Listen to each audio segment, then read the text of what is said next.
I mean, we ain't seen Mingo play. Let's just say I'm looking forward to seeing him play.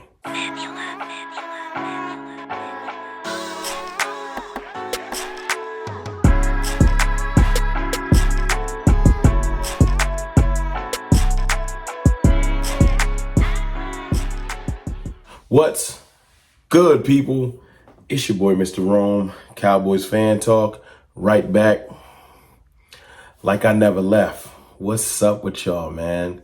Good evening. I know it's later than normal. Before I get started, man, let me just say thank y'all. Thank y'all to everybody that supports the channel, everybody that jumps in whenever I drop videos, because lately I know I've been dropping them at weird times, early in the morning, later in the evening. I've just kind of been letting it come to me organically, with the season not going like we wanted to. It is what it is. We're going to keep the positive vibes going, though.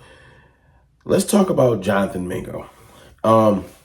Look, we all got frustrated and aggravated with the front office on the compensation. But he's here now. And the trade, the pick ain't coming back.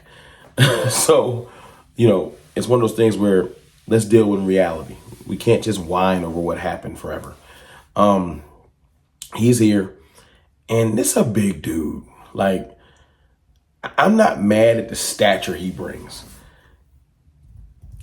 I know, can he play? I know, before I get excited about his stature and everything like that, you can be a humongous dude and can't play. So I get it. This is what excited me about us drafting him, the possibility of us drafting him before he went to Carolina, when I wanted to get him in the second round when I was doing mock drafts, because he's a big, humongous human being. And he ran a 4.5, and I'm like, I want some of that on my team. Or actually a 4.45. I want some of that on my team. But it's interesting with players. Players can be certain places and feel like they're not wanted and not reach their full potential. For all the Eagles fans that's watching, because I know it's Cowboys Eagles week, I'll use this analogy. You got a linebacker in your team named Zach Bond that was a perennial special teams player. Wasn't that great? Comes to the Eagles, has a coach, Vic Fangio, believe in him, and now he's playing some of the best football he's played in his life. I'm not saying that's exactly what's going to happen with Mingo. I'm saying that that's what would be ideal, because you hear Mingo today when asked about this, and this is from John Machota. Shout out to John Machota. This is a fresh start for me. I'm glad they took a chance on me. Pay attention, because these words seem like they're fleeting, but it's serious. When you get drafted in the second round and you feel like you're about to make your mark in the league, and then you have Bryce Young and Andy Dalton and a bunch of different receivers and different coaches, and things just all discombobulated, you can lose confidence and focus. So when he says this is a fresh start for me, I'm glad they took a chance on me so I can show them what I can do. You know what that is? That's a chip that's firmly placed on his shoulder. Let's see if he takes advantage of it. I'm just happy to be here. Why did things not work out with the Panthers? I don't know. You can talk to them. It ain't up to me. It's between the front office and the coaching staff. I know there's some things I could have done better, but I'm here now. I like that. Accountability. I know there's some things I could have done better, but I'm here now. And he's happy. I'm happy. People, he said, somebody finally believed in me. That means a lot. We had a player lead the Cowboys recently, went up to the Buffalo Bills, Jordan Phillips. And the thing he highlighted in his interview was, it's great to be a place where somebody believes in you. And it's ironic because different places, people believe in different players. The Cowboys didn't believe in Jordan Phillips, and he played horribly, and he looked like he wasn't focused and everything like that, so I get it. But he's in a place where he's like, they believe in me here, and he's probably going to play better. Football is such a game of belief. It is. It's a game of belief. You can have the same players not believe and look like Washington Commanders looked last year, bring Dan Quinn in, get the ball rolling, get some momentum going, everybody starts believing, and voila. 40 to 50% of that roster was there last year, and they playing totally different. It's amazing what confidence can do for you.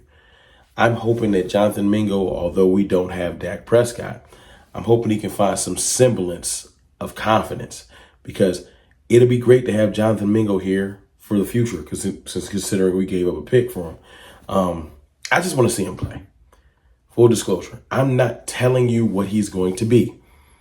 You know, when you put a picture of him next to Jalen Brooks, it looks, you tell me, I'll put the picture up on the screen. Look at it. Him and Jalen Brooks look like night and day. No disrespect to Jalen Brooks. We just ain't had this on the team. A lot of people were saying that he got the same build as Ryan Flournoy. Nah. And Ryan Flournoy's not a little guy. But Ryan Flournoy ain't built like him. We got to keep it real. We got to keep it real. Ryan Flournoy is not built like this. He's not. And I'm not saying he can't still be great with us. I'm not here to downplay Ryan Flournoy. He ain't played enough. I'm saying that if we looked up in a year and we had CeeDee Lamb, insert the receiver, I pray that we draft. Draft a receiver. Please draft a receiver. Insert the receiver, I pray that we draft. And then our third receiver is now Mingo. And we have 3 physically intimidating receivers instead of Jalen Tolbert, undersized, Jalen Brooks, undersized, Kavontae Turpin, severely undersized. And you wonder why we're having trouble getting off press. You know, so I'm just happy that Jonathan Mingo is here. He seems to be happy he's here.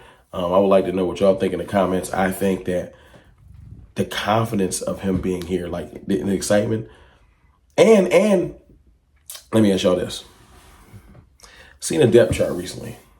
Jonathan Mingo seems to be third on the depth chart already. I don't know how real this is or how legitimate it is as far as like if that's how they're going to run it out there. But look, we got him here. He's practicing. I'm not trying to hear that Jonathan Mingo needs 3-4 weeks to ramp up. We ain't even got nothing to be like. We 3-5 and Dak's hurt. And he's out here looking for a second opinion and might not play no more this year. What we got to lose? Throw him out there. Let me see what he got. CeeDee Lamb talked about Jonathan Mingo. CeeDee Lamb's quotes. His first impressions on Jonathan Mingo. Check it out. He's big. Big as hell. He said, nice speed, nice size, great route runner. I know a lot of people saying he don't run great routes. I'm just taking CeeDee Lamb's word for it because he the leader of the receiving room. Looking forward to working with him. That's what a leader does.